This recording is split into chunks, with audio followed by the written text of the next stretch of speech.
Hey, what's happening, guys? I've had the Creality Ender 3 V3 KE now for a little over a week, and I have been running it continuously, and I like it.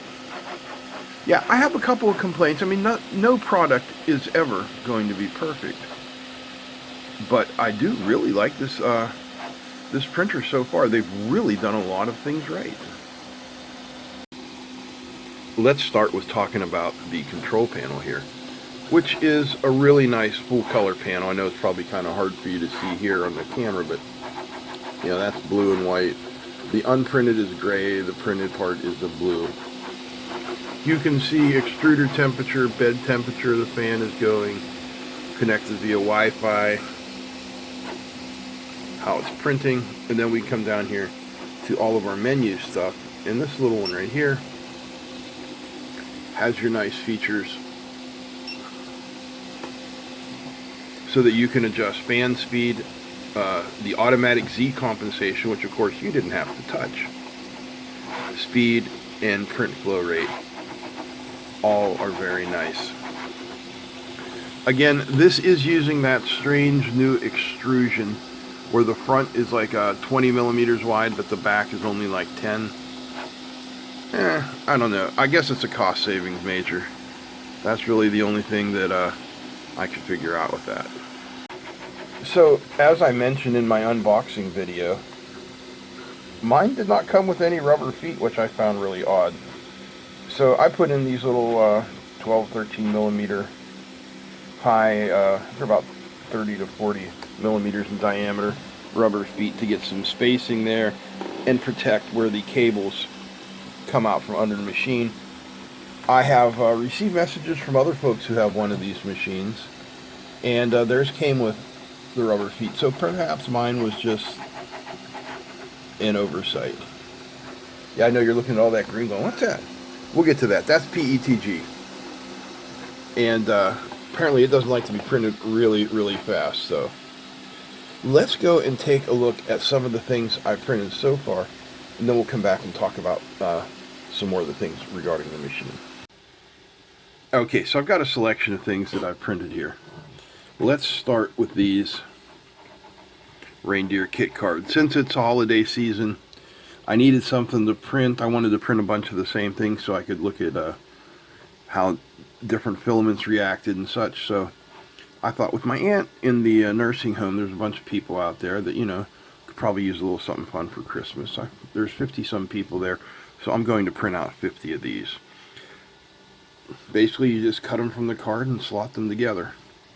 This is the G-Tech Skin Tone PLA. Now this is the base side, the side it was down, and I mean, the first layers are just absolutely gorgeous. That automatic Z offset is fantastic. I love it.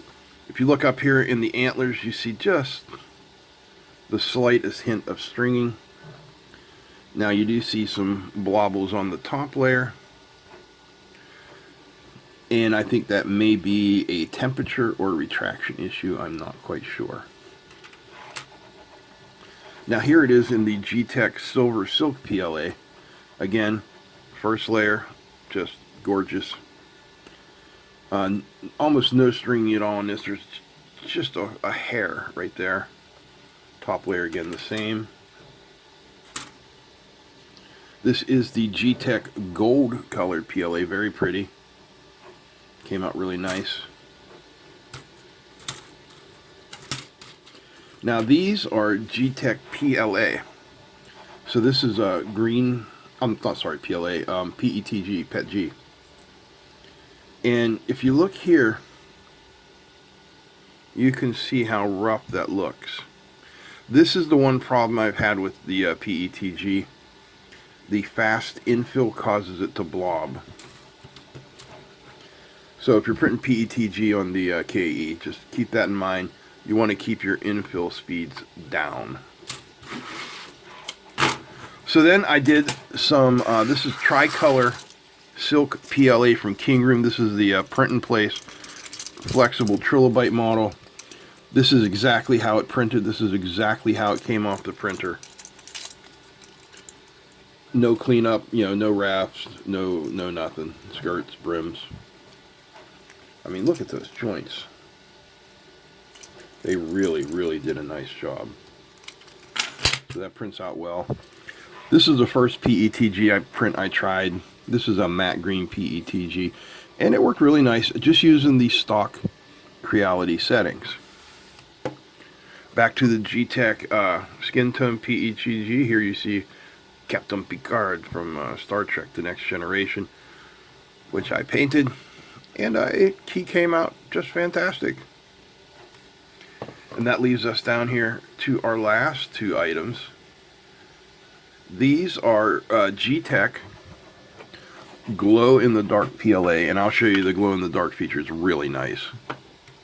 But you know, you can get a close-up look here.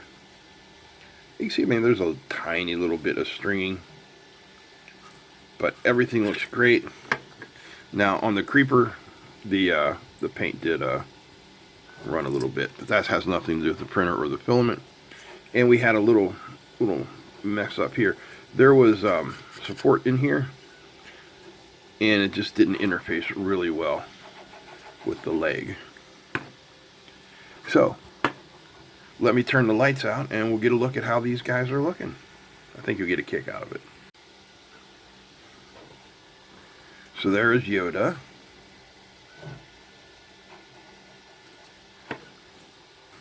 And there's the Minecraft Creeper. Again, these are just the stock Ender 3 settings. For PLA, I did not do anything special at all. And this is the G-Tech luminous green PLA. Very cool. Now, size-wise, you can see that the Ender 3 V3 KE on the left and the Elegoo Neptune 4 Pro on the right are basically the same size. Just to give you an idea of, you know, what size ratio that this thing fits in. Now, taking a look at the construction, you'll notice that we have a linear rail for the X, which increases, you know, our efficiency and precision 100 times. This makes things really nice. Curiously, if you look here, you can see there is a micro switch there and something for it to bounce off of there. So they are obviously not using the TMC 2208 or 2209 stepper motor drivers. Or if they are, they're not using that feature of the sensorless homing, where it just looks for an increase in the current. Now here is a better look at that strange extrusion. So if you look in the front, it's, you know, looks like a normal 20mm extrusion. But when we go in the back, they've just got a front panel and then like a 10x10 in the back for your roller wheels to roll on. So, I don't know. Still to a point. One thing I really do like about this is see how they have taken the X-axis stepper motor and put it on the inside of the frame. This is the standard way they're done, you know, where it's hanging off the back and hanging off the outside of the frame. Not a big deal or anything, but the only thing about that is if you ever have to flip the printer on its side to access the screws that hold the gantry on, well, in an older printer like this with this style, you're going to be leaning on the motor, whereas with this style, there's nothing to lean on and it just sits a lot nicer. We have a very nice filament sensor here that for some reason has a fingerprint sticker on it. I'm not sure why, but it works all very nicely. The cabling, as you can see, is very well done and hidden. If you watched my unboxing video, I told you about how they ran the cables through the extrusions and you have to carefully bring them out a couple holes. Not really a problem.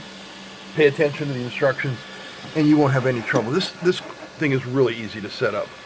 Now, this is obviously the same frame from the Ender 3 V3 SE, but as you can see here, they have removed the SD card interface and the USB interface from there. They are simply not there. However, if we come around, you can see we have two USB interfaces here on our control panel. So that does make things a little bit smoother. Now, you also notice a lot of printers use this style of belt tensioning where it sticks out the front or the back, but you'll see it is not here on this one.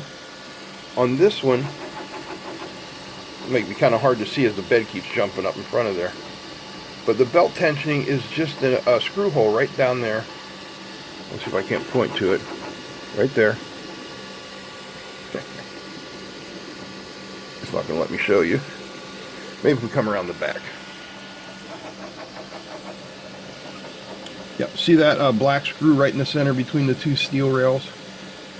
You loosen that, and then there's a screw in the back that you turn in or turn out to tighten that, and then you can tighten that back down. They've done really nice with securing for the umbilicus right there onto the X-axis gantry.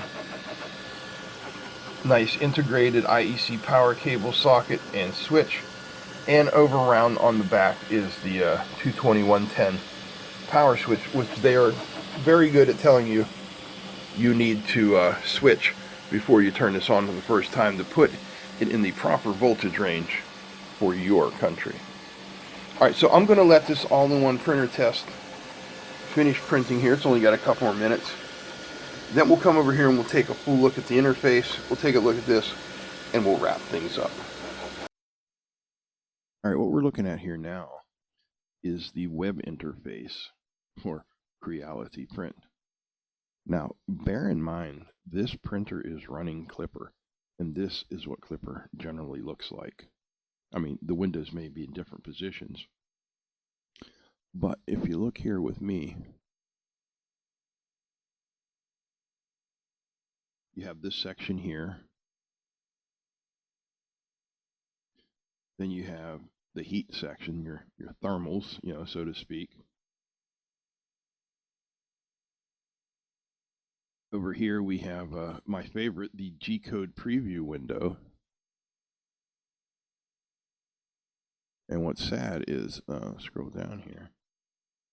Now we have the really nice tool window here. We have fans and outputs. We have our printers, we have our macros, and what I consider to be the most important point of the Klipper is the console, so that you can, you know, interact with the Klipper itself. And let's go over now back to the Creality. Okay, here we have this status window. We have a slight bit of control here. You know, we can move the print bed around, and we can move the Z-axis up and down. And it looks like we can control the overall printing speed here, but I'm kind of confused by this. It says 0 divided by 100%, so I don't know. We'll take a look at that at some point. Now, obviously, this software was designed for a whole bunch of printers, and you know, we have our fan control here. We have a chamber fan, auxiliary fan, and LED light. None of these things exist on this printer. Is that a bad thing? Well, probably not, because this is designed as an entry-level printer, and yeah, it's just not that necessary. So down here we have our import where you can bring files in. Right now we're printing this one, the all-in-one 3D printer test. But I mean, come on, go back over here and look at it. Look at how much more control I have over here. If I want to send something to the Eligo, I can say upload, upload and print, add file. I can even create a new directory. But I come over here, I can import a file, but there's no import in print. There's no auto start. The interface is great if this is your first ever printer, but once you've done a few things, it can get kind of irritating. Up here you see monitoring, and it's set up for a camera. They don't give you one, of course. You know, if you want a camera, you can add one. But from my week of playing around with this, it would seem to me that you're going to have to use their camera, because none of my standard webcams, which all work with Linux, which is the main requirement for working with Klippers. It has to work with Linux. None of them will work on here, so I don't know. I just find that curious.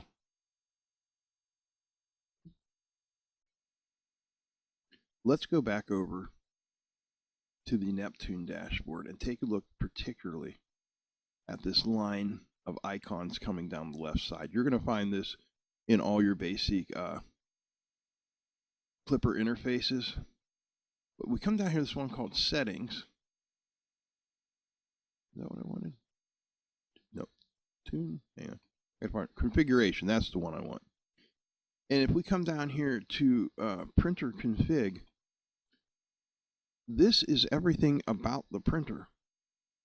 This is your registry. This is your config sys file. This is everything you need to make your printer run. And anything you need to do to change anything in here, you simply do it. You click Save and Restart, and your printer is updated. But now we come back over here to Creality, and they've taken all that away from us.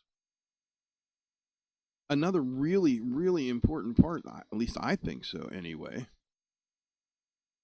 is the console here to tell me what's going on. Like if I want to turn my lights on, you can see flashlight on, but I can also do the same thing and, you know, turn it off.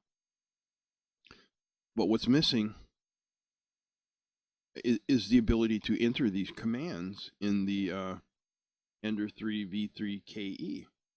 So for instance, if I want to do a PID calibrate, that is the PID stand, proportional integral derivative. And it gives you a way to fine tune things and make them smooth. And one of the most important ones is your bed and nozzle heating. So if you want to calibrate that, you come to your console, which I just pointed at like you could actually see it, and you would type PID _ calibrate. Then you have to tell it what to calibrate. In this case, we'll do the bed heater. Or no, we'll do the extruder. So heater is the extruder, but we need to spell it right.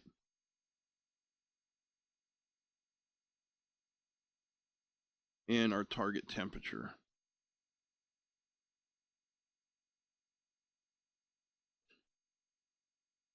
And then I just hit enter. And now if we roll up and look at our thermals,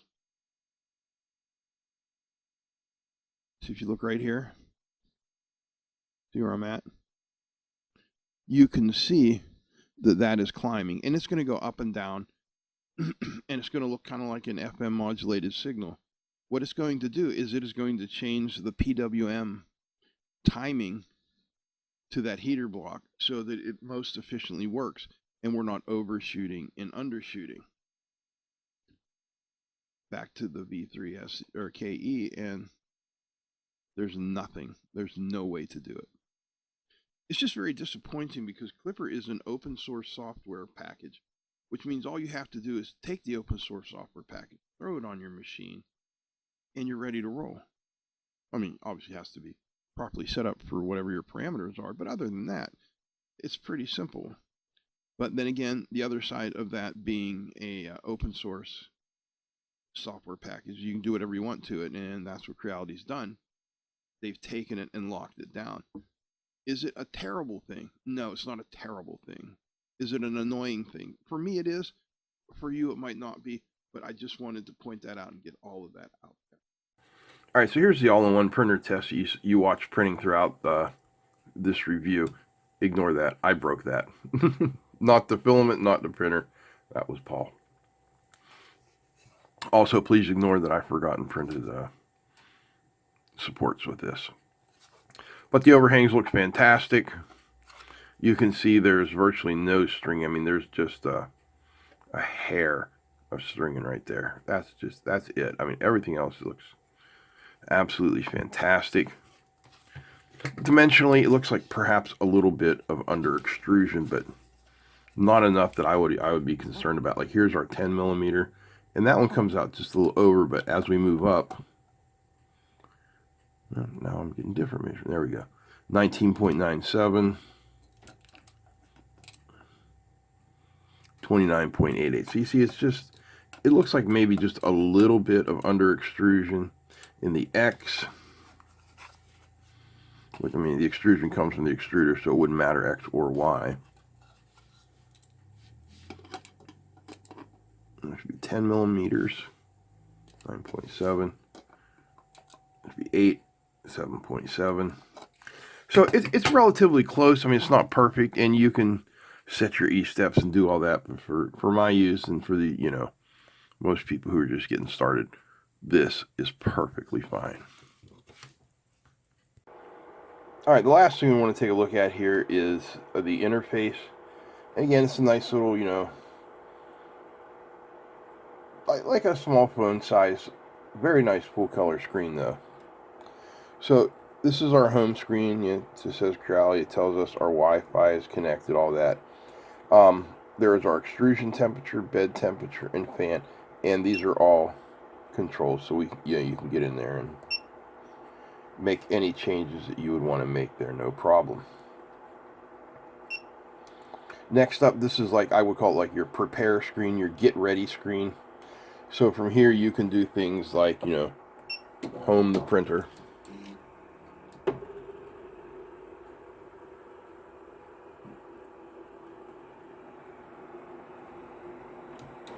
It tells you homing, please wait. Now once the printer is homed, you know, you can choose how far you want to move any of the axes and then move them. And that is for the X and Y. You have another separate control for the X-axis. And it is now going to perform its X-axis offset, which again is just the most beautiful part of this machine. It's going to drop its BL touch sensor here. You can see that underneath.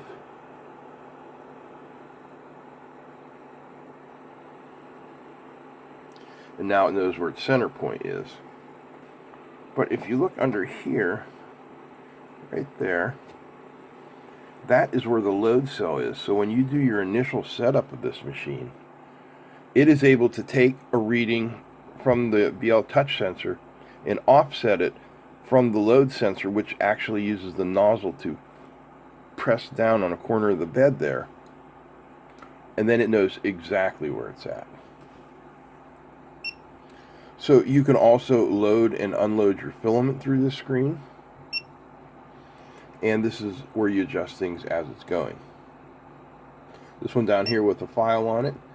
These are all the different things that you have printed, which you can recall and bring back again. Like I said, this is a phenomenal job on this interface. They really just knocked it out of the park. You can even sort them based on the date, based on the size, and they've really taken advantage of, you know, Klipper actually needing to run on a single board computer, and have given us a very nice operating system. We have USB drive, and then you have our history, and it tells you with the little check marks whether, whoops, the prints were successful or not. See, that one has an X. That one was not successful. I forget why, but I guarantee it had something to do with me. So this is our system setup, where we can control, like, you know, screen brightness, display time, sounds, whatever. It also does equipment self-test, optimization of vibration vanes. No sensor detected. So while this is capable of input shaping, you're going to have to buy something that's going to plug into one of those USB ports to do that. We have the Creality Cloud you can bind to. We have network settings over here, camera, but of course, like I said, we had trouble hooking up a camera, so it's probably, you know, you're gonna have to use the camera they want you to use with it, but that's just a guess on my part because I don't actually have that information yet. But guys, that is just about it. We have looked over this incredible machine. Is it a hit out of the park? depending on who you are, yeah, I would say it is. If you're somebody who's just wanting to get into 3D printing, or like me, somebody who has experience in 3D printing, but doesn't want tinkering with the printer to be the majority of what you do with the 3D printer. And some people like that. That's what they get into, the real technical aspects of it. I want this to be more like a finely crafted automobile. I want to get in it. I want to go fast. I want to take tight turns. I expect it to work. And it does. Yes, you're locked out of some of the more elegant features of Klipper. They give you the very precise control points. Do you need them? Maybe you do. I don't know. But for me, it's not a deal breaker. And the high temperature, all metal head, the improved extruder for, more volume. And they're going to sell this thing for, $200 or less. Wi-Fi enabled. And that is out of the park. So I would like to thank Creality and Pergear for sending out this printer to us for our consideration. And, this holiday season, if you guys are looking for a 3D printer for yourself, your family, or for a gift, check this out. There'll be a link down below. I think it's a good one. Alright guys, that's all I've got for you. If you enjoyed this video, I hope you think I'm a good one, and you'll give me a thumbs up. Feel free to comment, share, and don't forget to subscribe. Big thanks to all the patrons. Again, big thanks to Creality and Pergear. That's it. I'm out. Peace.